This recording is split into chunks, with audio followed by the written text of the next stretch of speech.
আজকে আমাদের আলোচ্য বিষয় হচ্ছে বাজারের শ্রেণীবিভাগ। এই বাজারের শ্রেণীবিভাগ জানার আগে আমাদেরকে আসলে বাজার সম্পর্কে একটু ধারণা নিতে হবে। বাজারটা আসলে কি? সাধারণ অর্থে আমরা বাজার বলতে কোনো স্থানকে বুঝি, যেমন নর্মালি আমরা বলি যে কাপাসিয়া বাজার, হারিনাল বাজার, কাওড়ান বাজার, এরকম আমরা বিভিন্ন স্থানকে বাজার হিসেবে আখ্যায়িত করি। হ্যাঁ, এইটাও এক ধরনের বাজার, কিন্তু অর্থনীতিতে বাজার কথাটি আরেকটু বিস্তৃত অর্থে ব্যবহৃত হয়। অর্থনীতিতে বাজার বলতে বোঝাচ্ছে যে এক বা একাধিক দ্রব্য থাকবে, ক্রেতা বিক্রেতা থাকবে, তাদের মধ্যে প্রত্যক্ষ বা পরোক্ষ দর কষাকষির ভিত্তিতে একটা নির্দিষ্ট দামে দ্রব্য ক্রয় বিক্রয় হবে। এই যে টোটাল প্রক্রিয়াটা, সেটাই হচ্ছে বাজার। অর্থাৎ যে প্রক্রিয়ায় এক বা একাধিক দ্রব্য ক্রেতা বিক্রেতার মধ্যে প্রত্যক্ষ বা পরোক্ষ দর কষাকষির ভিত্তিতে একটা নির্দিষ্ট দামে ক্রয় বিক্রয় হয়, তাকে আমরা বলি বাজার। তাহলে এখানে বাজার বলতে আসলে সরাসরি কোনো কাকে বোঝাচ্ছে না, স্থানকে বোঝাচ্ছে না, বরং এক বা একাধিক দ্রব্যকে বোঝাচ্ছে। যেমন আমরা বই পুস্তক বা পেপারে যখন দেখি যে বাজার জিনিসটা যখন দেখি, তখন কখনো স্থান দেখি না, দেখি কেমন, যেমন চালের বাজার, পাটের বাজার, তৈরি পোশাক শিল্পের বাজার, স্বর্ণের বাজার, মাছের বাজার, তারপরে হচ্ছে কাঁচা বাজার। এখানে কিন্তু কোনোটাই স্থানকে বোঝাচ্ছে না, বরং দ্রব্যকে বোঝাচ্ছে। তাহলে আশা করি আমরা বাজার বুঝতে পেরেছি। তাহলে বাজার হতে হলে তার মিনিমাম 4টা বৈশিষ্ট্য থাকতে হবে।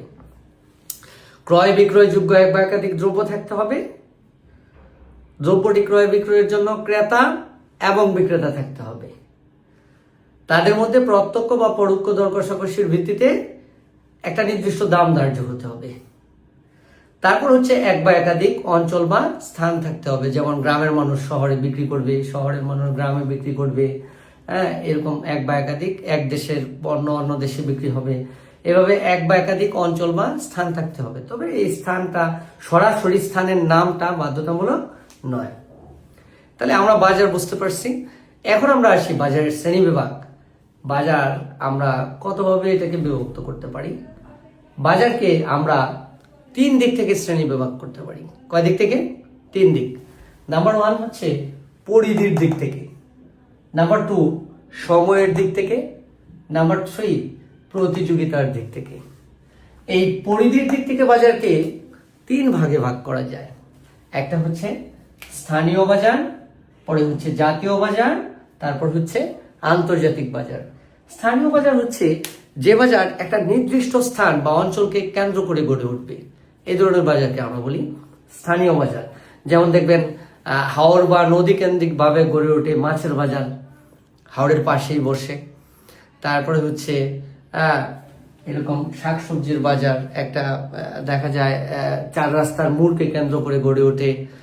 এইরকম বাজারগুলোকে আমরা বলি স্থানীয় বাজার। এখানে সাধারণত লোকাল মানুষ বিক্রেতা, আবার লোকাল মানুষে ক্রেতা।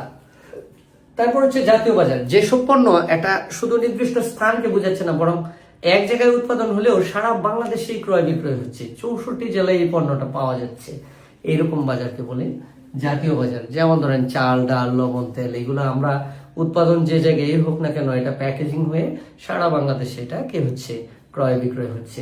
এদের বাজারটাকে আমরা বলতেছি জাতীয় বাজার।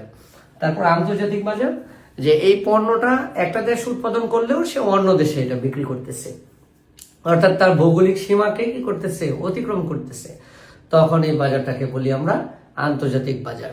যেমন ধরেন আমাদের ক্ষেত্রে, বাংলাদেশের ক্ষেত্রে বিশেষ করে পাট, রপ্তানিযোগ্য তৈরি পোশাক, হ্যাঁ, তারপর হচ্ছে চা, চামড়া, এগুলো আমরা কি করি, আমাদের দেশে উৎপাদন হলেও এটার একটা বৃহৎ অংশ আমরা রপ্তানি করি। যেহেতু অন্য দেশে এটা বিক্রি করা হয়, এই জন্য ভৌগোলিক সীমা অতিক্রম করার কারণে এই ধরনের পণ্যের বাজারটাকে আমরা বলি পরিধির দিক থেকে আন্তর্জাতিক বাজার। তারপর সময়ের দিক থেকে বাজারকে আবার 4 ভাগে ভাগ করা হয়। কয় ভাগে? 4 ভাগে। একটা হচ্ছে অতি স্বল্পকালীন বাজার, স্বল্পকালীন বাজার, দীর্ঘকালীন বাজার, অতি দীর্ঘকালীন বাজার। এখান থেকে খুব কম প্রশ্ন আসে, এই জন্য এটা ডিটেলস জানা খুব বেশি দরকার নেই। তবে এই 4টা বাজারের মধ্যে প্রথম যেটা আছে অতি স্বল্পকালীন বাজার, এটা সম্পর্কে অবশ্যই জানতে হবে।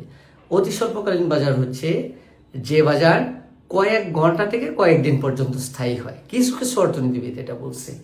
আবার কেউ কেউ বলছে যে বাজারে চাহিদা অনুযায়ী দ্রব্যের যোগানকে পরিবর্তন করা যায় না, তাদের বাজারটাকে বলে অতি স্বল্পকালীন বাজার। সাধারণত এটা চেনার জন্য আমরা স্টুডেন্টদের বলি যে পচনশীল যেসব দ্রব্য আছে এদের বাজারটা হবে অতি স্বল্পকালীন বাজার। যেমন আমি যদি একটা উদাহরণ দিই, ধরেন আপনার গ্রামে একজন কৃষক, তার একটা গাভী রয়েছে, যে এই গাভী 5 লিটার করে দুধ দেয়। 1 লিটার দুধ নিজে সে পরিবারের জন্য রাখে, প্রতিদিন 4 লিটার বিক্রি করে। তাহলে দেখেন এই বাজারে কিন্তু যোগান সবসময় তার কয় লিটার হচ্ছে? 4 লিটার। সে 4 লিটার বিক্রি করবে। এখন কখনো সে একটু বেশি দামে বিক্রি করতেছে, কখনো কম দামে। কেন? এই যে আমরা ঈদের মধ্যে বাড়ি গেলাম, হ্যাঁ, তখন দেখা গেল নর্মালি আমরা শুনছি যে দুধ বিক্রি হচ্ছে 50-55 টাকা, 60 টাকা লিটার। তো ঈদের মধ্যে এই একই দুধ 100 টাকা, 120 টাকা লিটারও আমরা কিনতে হয়েছে। কেন? এটা কেন?